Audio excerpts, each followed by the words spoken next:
After finishing the season 7-10 and firing head coach Arthur Smith, the Atlanta Falcons are in an interesting position. They have a head coaching vacancy, they have a quarterback vacancy, and they've got a lot of talent around those to really make a interesting case for incoming coaches and quarterbacks. Let's talk about that. Now, I wanted to make this video on Atlanta before the news about Pete Carroll no longer coaching came out. Before the news that Nick Saban's retiring, not that that has a huge impact here, but kind of an interesting day today in terms of coaching carousels. And Atlanta was one spot that I really think is kind of an intriguing one. I think that there are plenty of teams who are more interesting for an aspiring head coach, right? That are more near the top of the list. The LA Chargers come to mind just because the quarterback's in place. They got a lot of talent on the offensive side of the ball and defensive side of the ball. Really, it's purely been coaching that's been keeping them back, in my opinion. And if you believe you're a good coach, you go there. It's LA at the end of the day. Not a lot of pressure too with the Chargers fan base. I think that gig is very, very admirable. That's not the right word. Very, at the top of the list of gigs people want. There's a word that's escaping me, but you know what I'm talking about. Um, Seattle's just up there, and I know you're stepping in for a legend in Pete Carroll, and your quarterback's Geno Smith, who I don't think is an elite quarterback, but is a decent quarterback in the NFL, a decent starting quarterback in the NFL.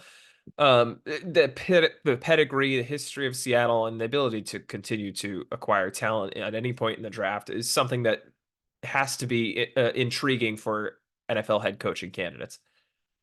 On the other end of the spectrum, teams like Carolina, I think most top coordinators shouldn't even interview for the head coaching position at Carolina. We're looking at a team in which they fired two head coaches in the last two seasons, one of which lasted 11 games in Frank Reich, who I didn't think did that badly of a job.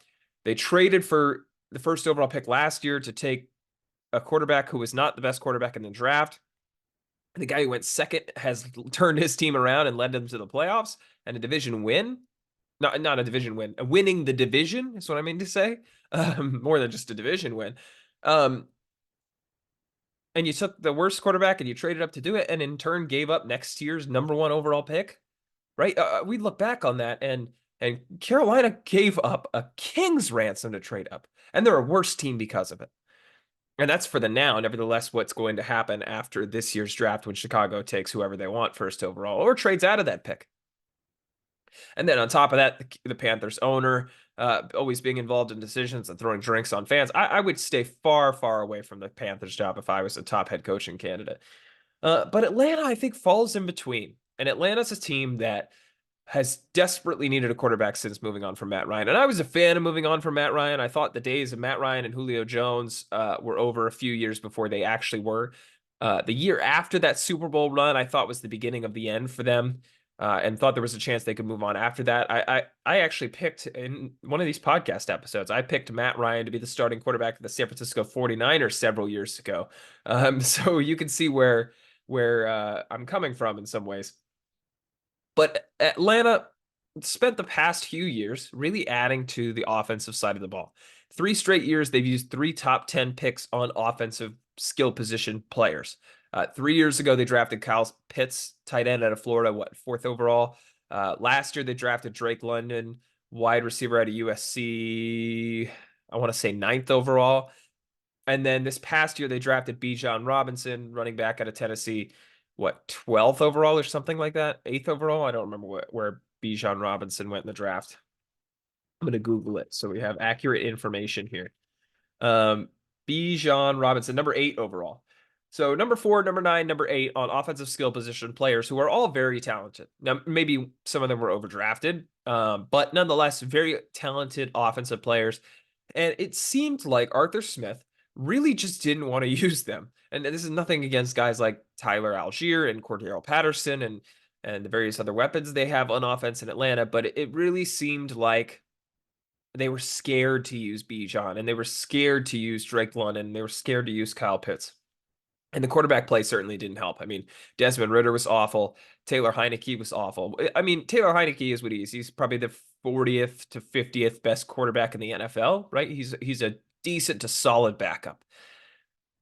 And it's clear Desmond Ritter's not a starting quarterback in the NFL. And so that's one of their main questions as they approach the end of the year. Where do they go at the quarterback position? And then obviously Arthur Smith should have been fired. I actually didn't think he was going to be fired. Just my feeling was that Atlanta was going to bring him back and then fire him halfway through next year. But they made the move, and I respect them for it. I really do. And now they're sitting here with options available, and I think intriguing options available. They have the eighth, I believe it's eighth. Let me see, eighth overall pick at 7 and 10. So they're behind Carolina's pick, who goes to Chicago, Washington, New England, Arizona, the Chargers, the Giants, and Tennessee.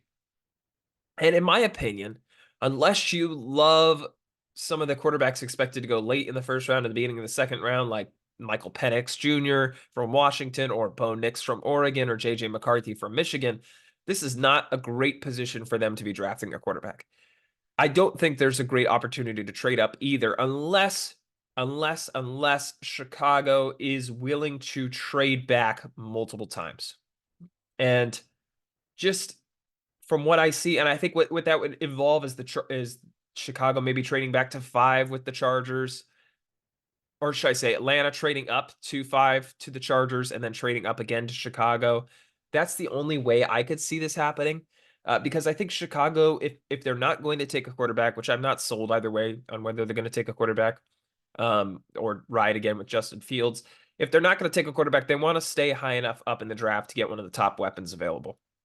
Whether that's Marvin Harrison Jr. or Rome Odunze, wide receiver out of Washington. Of course, Marvin Harrison Jr., wide receiver out of Ohio State. Or Brock Bowers, tight end out of Georgia. Or even one of those top offensive linemen, Joe Alt out of Notre Dame, or Olu Fashanu out of Penn State. Who else is up there? Malik Neighbors, wide receiver at LSU, right? They're going to want to be in position for one of the best of those options. So they're at pick 1. Washington's at pick 2. The more time goes on, I think Washington's going to take a quarterback there. New England's at pick 3. I think New England's leaning quarterback, but I'm not 100% certain, honestly, especially with the future of Bill Belichick in question. 4 is Arizona, certainly not taking a quarterback, and I don't think they're trading out of that pick. I think they think they're taking Marvin Harrison Jr. at 4, and they're going to be ecstatic about it. So Chicago trading back, I think, only goes as far as number 5. I don't think they want to get behind teams like the Giants and Tennessee, who very much could avoid the quarterbacks in this draft. I think the Giants should be drafting a quarterback, but that's not the conversation for today. So if Atlanta were to trade up with Chicago, I think it would have to be kind of a double trade up scenario where Chicago's still not that far back. And that's a lot of draft capital to give up if you're in that position. The other option is just waiting it out, right? Hoping Chicago takes a wide receiver first overall, and then Washington and New England take quarterbacks second and third, and then Arizona, the Chargers, the Giants, and the Titans don't take quarterbacks from there on out, and maybe you end up with Jaden Daniels out of LSU, or Drake May out of North Carolina, or Caleb Williams out of USC. I don't know. So in terms of the draft prospect, I just want to say that I don't love the idea of them getting a quarterback in the first round. While the concept in theory, if we just ignore the draft standings and the draft order, is a great one. I think getting a young quarterback and having him surrounded with this many offensive weapons and a pretty good defense and a team that with 0 quarterback play competed for that division down to the last week, I think getting a young quarterback at that position would be great. And if you could find a young, talented offensive head coach, that would be a lot of fun, right? If we're talking about head coaching candidates, Ben Johnson, the offensive coordinator from the Detroit Lions. Oh my gosh, you pair him with a guy like Drake May, quarterback from UNC, and then you give him Bijan Robinson, you give him Drake London, you give him Kyle Pitts. That would be so exciting to watch. But I don't think that that's possible given their current draft position. So where do they go at quarterback? Well, Chicago, I mentioned trading up with Chicago. Chicago's an interesting team, in my opinion. If Chicago's not going to keep Justin Fields, which they very well might not, right? They're in the first draft position. They very well might draft Caleb Williams out of USC and move on from Justin Fields. And if they're going to do that, there's not a whole lot of teams that would be in the market, in my opinion. Denver's there, but I'm not sure Sean Payton's system would be the right fit for Justin Fields. The Raiders, I feel like the Raiders would be a great fit with Justin Fields. I just don't know how committed they are to making another swing at a quarterback after spending a lot of money on Jimmy Garoppolo last year, and then they're going to have to pay Justin Fields shortly. I don't know about that. A team like the Giants could be interested in Justin Fields. They really only have 1 year left of Daniel Jones, and if the top quarterbacks are not available in the top of the draft, maybe Brian Dable thinks Justin Fields would be a great reclamation project, a la Josh Allen from a few years ago, right? High draft pick, accuracy issues a little bit, and turning him into that next power arm mobile quarterback that Josh Allen is for Buffalo. That could make some sense. Um, I don't think New England and Washington are interested considering how high they are in the draft to get a quarterback. You could argue a team like New Orleans might be interested, but I think they're convinced Derek Carr is their guy for the future, or Minnesota, but I think they're going to end up bringing Kirk Cousins back. It presents an interesting scenario where there's not a whole lot of suitors for Justin Fields. And in my opinion, I think with the perfect coaching, Justin Fields could be a top 5 to 10 quarterback in the NFL. Now, I'm not saying that Atlanta has the perfect coaching or will have the perfect coaching, but Chicago certainly hasn't had it. And Chicago certainly won't have it in the near future, considering they're keeping Matt Eberflus. No offense to Eberflus, but I just don't know that he's the guy to develop Justin Fields into that elite talent. And so if I'm Chicago, maybe I'm moving on from Justin Fields. Even if I don't love Caleb Williams as like a bona fide #1 overall pick, I think maybe I'm considering moving on. And if I'm Atlanta, I think that's an interesting prospect. I think the idea of trading for Justin Fields probably take you a couple seconds, maybe, if I had to guess off the top of my head. And I mean, we talk about Justin Fields not having weapons in Chicago and what adding DJ Moore did and potentially adding more weapons could do, right? If Chicago doesn't take a quarterback here and they trade back, one of those weapons is going to help Justin Fields, right? And that's what they're focused on in that case. But if they're moving on from Justin Fields, what a team to go to, right? You're going from Chicago to Atlanta. This is not far move in terms of, just city to city move. I mean, it's a distance, it's a decent distance, but nothing astronomical, right? You're not moving coast. You're still on the east side of the country. You're going to a team who has offensive weapons galore. Probably the best he's played with since Ohio State. And I mean, no, let me rephrase that. Confidently, the best he's played with since he was at Ohio State. When he had Garrett Wilson and Chris Olave and who else was there? Jamison Williams for a year or two. Then later Marvin Harrison Jr., although I don't know if Justin Fields and Marvin Harrison Jr. overlapped there.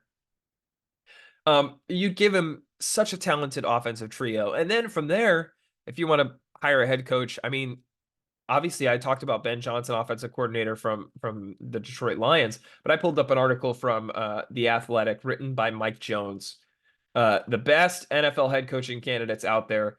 We have Ben Johnson, Lions offensive coordinator, Dan Quinn, Cowboys defensive coordinator, of course, former Atlanta Falcons head coach. So I don't know that that's working out here in this scenario.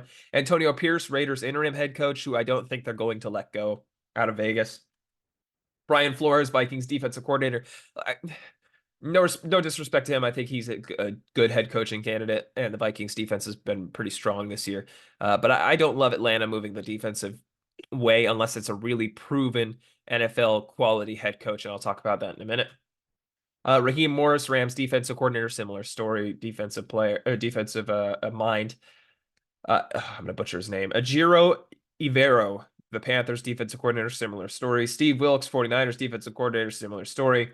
And lastly, Jim Harbaugh, University of Michigan coach. And they don't list Bill Belichick here because Bill Belichick's not available. Similar, Mike Vrabel is also available, but I would bet a lot of money I know where Mike Vrabel's going. If we had to make bets today, I think the Patriots are moving on from Bill Belichick. And if the Patriots are moving on from Bill Belichick, I think Bill is going to have a lot of say in where he goes. It's going to have to be a trade because he's not a free agent. His contract is still current, and I doubt they're going to release him to go wherever he wants.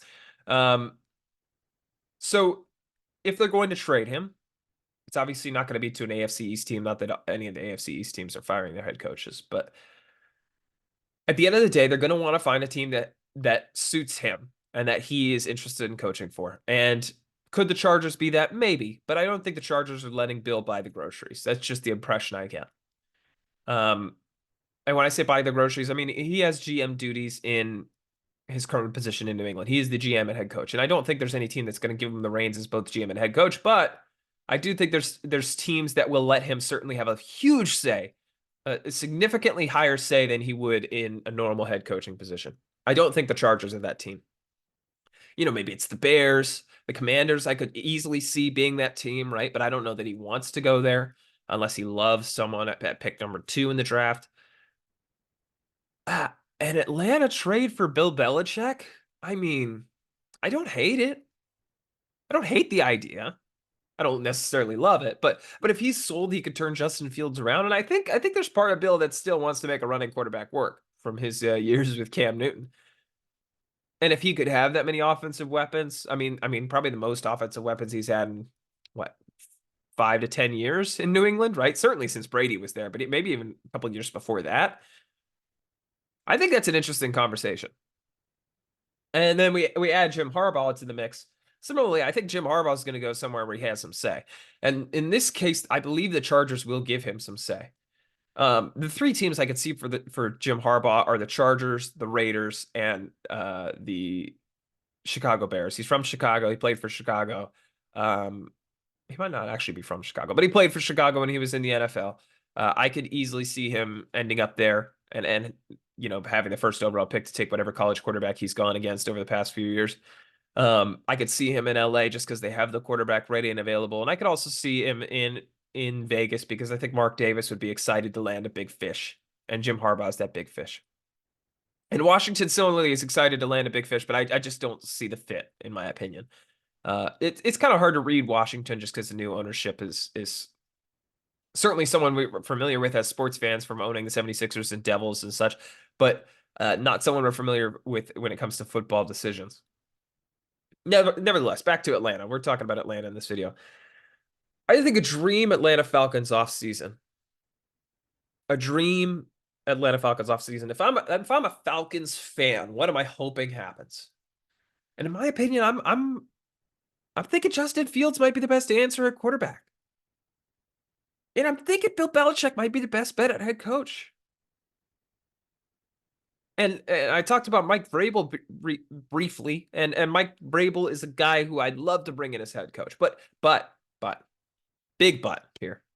If Bill Belichick is moving on from New England, mark it down here. Mike Vrabel is going to be the head coach of the New England Patriots. Take out your notes. You got a notebook to the side of you. Grab a pen. Write down. Dylan from Lots of Thoughts Sports says Mike Vrabel will be the head coach of the New England Patriots in 2024 if Bill Belichick is traded or let go. I put a lot of money on it. I know a lot of people think it's going to be Gerard Mayo. I don't buy it. I don't buy it whatsoever. Mike Vrabel is a guy who has proven to be a very good coach in the NFL. Tennessee made a gigantic mistake letting him go. And I will defend that until the day I am proven wrong. Mike Vrabel's a guy who gets the best out of every single player. Is he our hard-nosed, kind of coach? Maybe. Is that not the best coaching style for today's NFL? Maybe. Is he going to get the best out of every single player on that roster? Yes. Is he never going to be outcoached on the sidelines? Yes. And I think that's exactly what New England looks for in a head coach. Those 2 things.